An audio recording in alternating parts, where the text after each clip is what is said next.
Welcome back, everybody, for another deep dive. This time we're going to be tackling The Joy of Sacrifice. Oh, interesting title. Right, a book that might just flip your whole idea of sacrifice on its head. Yeah, sacrifice, it's usually not associated with joy. No, not at all. And our guide in this exploration is a longtime figure in the human potential movement, E.J. Gold. Oh, yeah, I've heard of him. Yeah.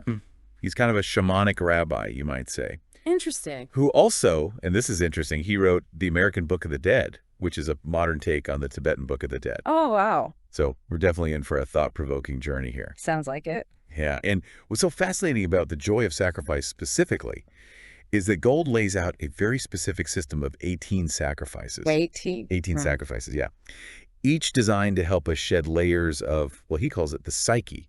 All those conditioned patterns and beliefs Yeah. that keep us from experiencing our true essence. Right, so this isn't just giving up chocolate for Lent or Yeah, something. no. We're talking about something way deeper. Some serious inner work. Exactly. And one of the things that makes this book so unique, it's not just your typical self-help step-by-step guide. Yeah, I was gonna say. It's got these letters from various deities woven throughout. It is. Yeah, which adds this whole other mystical dimension to it. Like, who are we talking about here? Well, there's one from Mazar-e-Sharif, for example. Interesting. And I think these letters really highlight this idea that true sacrifice is about conscious effort. It's about actively participating in our own evolution. Yeah. You know? Yeah, like we're not just passive recipients of some kind of grace or something like that. Right. And there's actually a quote from one of the letters that really captures this.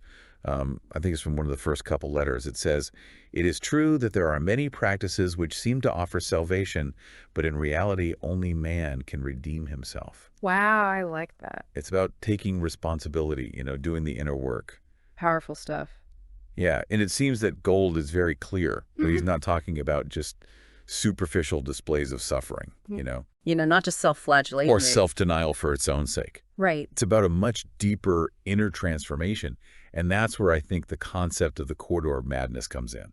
Uh-oh. Corridor of madness. Yeah, Gold says it's this really challenging period of transition where the psyche is essentially eaten by the essence.